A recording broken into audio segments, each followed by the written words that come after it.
Bonsoir à tous et bienvenue dans Réunionnais du Monde, l'émission en partenariat avec Réunionnais du Monde, le site. Ce soir, je vous ai livré un gros indice, direction Marseille, située à 8978 km de la Réunion. On va direction Marseille, comme je vous l'ai dit, dans la ville où le seul club français a la Petite Étoile. Ça s'est passé en 1993 et on a rendez-vous avec Giovanni. Ma che ti ressemble à un Italien, comment ça va? Ça va, Mais merci. Et mon toi? nez, ouais, ça va, mon nez, gros l'accent créole par contre. Ah ben ça, ils perdent pas. Giovanni, qui es-tu? D'où viens-tu? Que fais-tu? Quel âge as-tu? Ben, Giovanni Boyer, 29 ans, je viens de Sainte-Anne-Sabenois, dans l'Est, et je suis actuellement chargé de projet dans une start-up marseillaise qui propose des visites vidéo immersives. D'accord, et comment ça se fait que tu as un magnète Lyon sur ton frigo? Parce que j'ai fait 4 ans à Lyon avant de venir à Marseille. Donc ça fait 8 ans et demi que je suis en métropole, 4 ans Lyon et 4 ans et demi Marseille maintenant. D'accord, et pourquoi t'es parti? Besoin de retrouver le soleil. Venant de la Réunion, je traversais l'Est, je traversais chez moi, chez mes parents, et j'avais la mer en face. J'avais besoin de retrouver ça, une grande ville, mais avec la plage, la mer à côté, ça fait du bien de la retrouver. Et le vent aussi, hein? Ah, le Mistral, oui. Mistral Ça, quand gagnant. il y a le Mistral, la chaise dehors, les plantes volent toutes. Ou Il n'y a plus lave, rien qui ouais. reste en place. Ou lave de cheveux, mais vous bien foigner niveau cheveux, ou lave de cheveux, ou laisse Ah sec dans ben le vent. ça. Un instant, laisse en 2 secondes. Pas besoin Non, de ça c'est faire un cheveux crochet. cognés, ça bouge pas, ça, malheureusement. Qu'est-ce que tu as découvert comme type de paysage alors à Marseille? Ben, il y a de tout. C'est assez sec par contre par rapport à d'autres endroits. Là, c'est à Sormiou. La photo, c'est dans le 8e arrondissement de Marseille. C'est à quoi, à 40 minutes de marche. Il y a un bus qui nous dépose tout en bas. Et si on est motivé, par contre, il y a une bonne côte à monter avant de redescendre. Et enfin, c'est magnifique. L'eau, elle est très claire. On voit les petits poissons, etc. C'est un bel endroit à découvrir à Marseille. C'est ce qu'on appelle les calanques. Alors, C'est ça. Là, c'est une plage, pareil, entre le 7e et le 8e arrondissement de Marseille. Là, c'était un coucher de soleil. Je me souviens plus du nom de la plage, par contre, je vais pas mentir. ils baignent dans Mais la mer là? voilà, il y a plein de petits endroits secrets à Marseille comme ça, des petites plages où c'est pas forcément bondé. Et Mhm. c'est pas des grands bancs de plage, par exemple, comme à l'Ermitage, à La Réunion. C'est vraiment des petits endroits comme ça, cachés. D'accord, Et après, la bonne mer, forcément, au Vieux-Port, qu'on voit depuis le Vieux-Port. on a vu une photo de toi avec un paysage en contre-plongée. C'était où ça? C'est pas à Marseille, c'est à Cassis, c'est la route des Crêtes. Donc là, pareil, c'est une grande montée qui sépare deux villes dans le sud, toujours pas loin de Marseille, à une demi-heure. Et là, pareil, on voit le paysage qui est pour moi qui est magnifique avec l'eau qui est hyper claire, quoi. Bah justement, je te posais la question de l'eau, les cléas. Oui, mais ils baignent dans la mer là. La température, c'est combien ça? 17 degrés. Ben En là, non, été. là, moi, m'y gagne pas ben dans l'eau là. Par contre, il fait trop frais, mais l'été, si, il fait du bien quand il fait chaud, surtout ici avec la canicule. Ben, il rafraîchit, comme quand ça va à Sabenois, Bassin Bleu, il fait du bien de retrouver un peu le frais quand il fait hyper chaud. Pareil, ça c'est le 8e, c'est au Goude.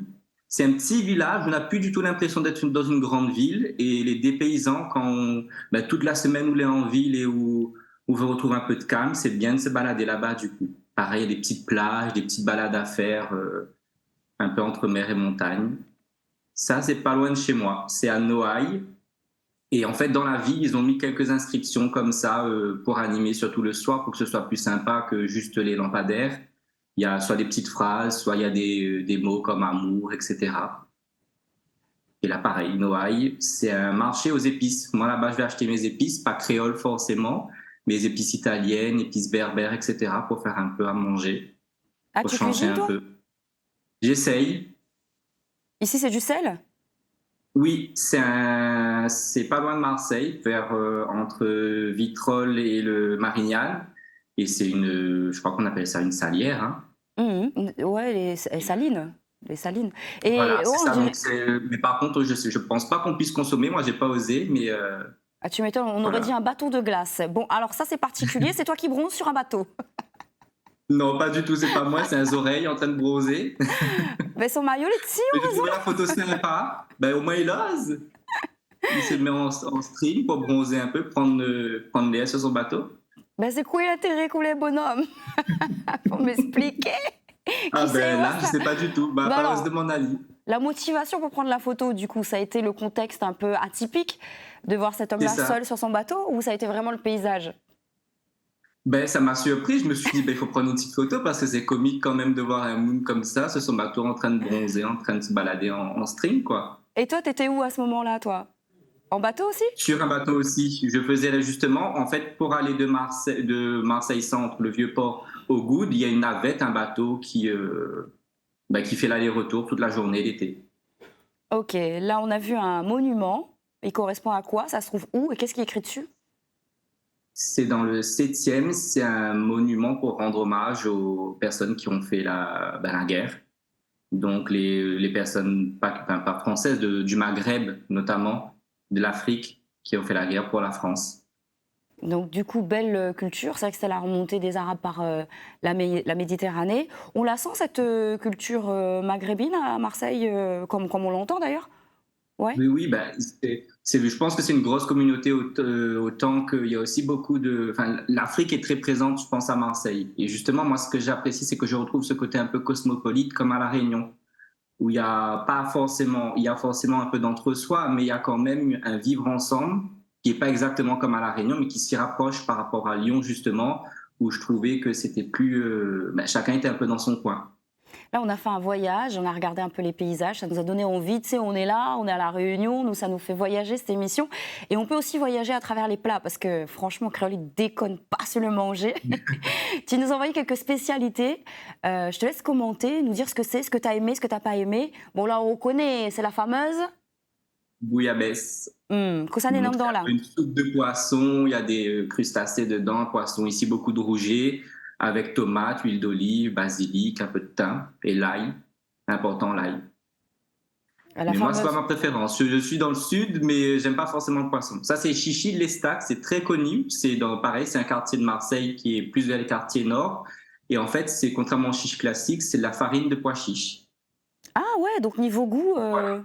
ça fait penser à Ça quoi? se ressemble pas forcément. Ça, c'est des navettes. C'est Ouais. pareil, c'est une spécialité de Marseille. C'est fleur d'oranger, donc c'est très présent dans les plats ici.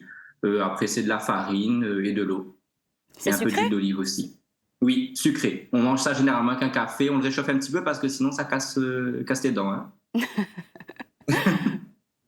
Ah, ici, qu'est-ce que c'est? Et ça, c'est supion. Moi, je préfère frit, mais là, c'est un peu en plat, un peu en sauce, quoi. Les supions, ça ressemble à des quoi? Des encornés un peu? Ouais, c'est ça, comme des petits calamars. Et les caoutchouteux ou bien? Ben, en fait, si le mounis il fait bien cuit, non, mais s'il est cuit trop longtemps, oui, c'est pas possible à manger. Donc il fait ça en apéro, il fait fritalier, après il mange ça comme ça, En, dîne frit. en plat, ça, tu manges ça en plat, pas comme nous avec de riz, par exemple, tu peux manger ça avec de pain ou même avec une purée de pommes de terre. Ah, c'est pas que ça typéade. Les gars, de pain, Ah oui, le riz, c'est t'es- important. il manque pas trop de riz justement. J'essaye 2 fois par semaine au moins de manger un plat avec du riz. Ah, j'ai besoin, il me faut un peu ma dose de riz par semaine. Tu m'étonnes. Et puis bon là, tes papilles du coup s'ouvrent puisque on a une vidéo qui nous permet de voir les oursinades. Donc C'est ça. raconte-nous, oui. En fait, c'est la période de mars, genre février-mars, où tout autour de Marseille, même à Marseille même, il y a des oursinades, c'est-à-dire qu'en fait, on vient, il y a plein de stands des pêcheurs qui sont partis prendre des oursins, et où toute la journée, on mange des oursins. Généralement, c'est 10 € le plateau, et il y en a quoi, une 8 ou 10 dedans, dessus. Et après, généralement, chacun même sa petite bouteille de vin, on se pose à la mer, et puis on mange comme ça sur le petit plateau les oursins directement. Évidemment, l'abus d'alcool est dangereux pour la santé, mais au niveau de ça a quel goût? Est-ce que ça se rapproche plus des moules, des huîtres, du poisson? Je ne serais pas comparé, c'est salé forcément, mais et puis c'est fondant en bouche. Mais j'arriverai pas à dire si ça a le goût de moule ou autre. C'est très salé et c'est fondant. La texture est très fondante en bouche. Tu n'as pas besoin de mâcher en fait. Les gaillards sur pas le dos. Ou gobe, comme huître. Voilà. Et toi, est-ce que tu as eu l'occasion de faire des spécialités de Marseille ou de faire goûter des spécialités de la Réunion à des Marseillais? Est-ce que tu as hérité ça, c'est l'amour de la cuisine d'un de tes parents? On essaye, oui, de faire de temps en temps pour les camarades des repas créoles, mais par contre, repas marseillais, non, jamais osé essayer. Mais oui, souvent. forcément rogaille saucisse, curry poulet, avec le grain ou l'entier à côté. Et puis samoussa ou autre, mieux pas, généralement c'est la famille qui envoie pour moi en fin d'année et l'ami profite pour manger un peu et partager avec mes camarades. Et comment on crée le lien avec au papa, au maman? C'est plutôt quoi, WhatsApp, Skype C'est ça, c'est FaceTime, c'est Instagram, on peut s'appeler maintenant en visio, donc on utilise ces biais-là pour s'appeler généralement 1-2 fois par semaine. Parce que tes parents ont un compte Instagram? Oui, mais j'ai réussi à les convertir. Instagram, ils sont privés, mais j'ai réussi à les convertir. Quel âge ils ont et comment ils s'appellent? Mon papa, il a 64, si je dis pas de bêtises, et ma maman, elle a 50, 50, 56, 57. D'accord. Donc tu disais au début c'était compliqué? Oui, mais après, c'est bon. En fait, au début, c'était surtout pour partager justement ce que je faisais en métropole parce que bon, c'était pas forcément évident tout le temps envoyer des MMS, etc. avec le surcoût. Et comme souvent, on est en Wi-Fi, c'était plus pratique. Et après, ben, c'est resté. Maintenant, on l'utilise pour tout, pour s'envoyer des messages, s'appeler, etc.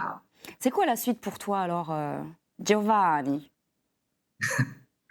Ben, je pense rester encore un moment à Marseille parce que je m'y sens bien. Et après, on verra les projets qui auront autour de moi et ce que je fais. Mais je me ferme aucune porte. Et est-ce qu'avec cette vie très active, tu as la possibilité d'avoir une relation amoureuse ou tu mets ça de côté? Non, c'est vrai que je me concentre pas mal sur mon épanouissement personnel. Donc, sais pas que je m'encombre pas, mais j'ai pas le temps. J'ai envie de profiter pleinement et donc c'est vrai que ça demande de l'énergie et pas forcément que tu peux mettre dans une relation. Ok, donc il sait ce qu'il veut. Est-ce que tu as un message à faire passer aux Réunionnais? Aux Réunionnais qui veulent venir en métropole, peut-être, ben, faut oser. Parce que c'est bien de découvrir un peu autre chose. Et puis, comme moi je dis souvent, la Réunion, c'est pas perdu. On pourra toujours y retourner. Mais c'est bien de s'ouvrir à autre chose. Moi, en tout cas, c'est l'éducation que j'ai eue, de s'ouvrir un peu à autre chose et puis d'être curieux de la vie. On n'a Donc, pas si je encore. peux transmettre ça. Eh ben, écoute, merci, le message est passé. On n'a pas creusé du côté des activités, des événements personnels, et on connaît comment nous les La Réunion, nous les fournir. Donc je te propose qu'on se retrouve prochainement pour te connaître un petit peu plus. Ça te va? OK. Eh ben, c'est super. Mais bon. Merci Giovanni, ciao ciao. Ciao. Bellissima, enfin bellissimo, puisque c'est un garçon. Allez, on vous souhaite une très très belle soirée sur la première et on se retrouve très prochainement dans Réunionnais du Monde, l'émission. Ciao.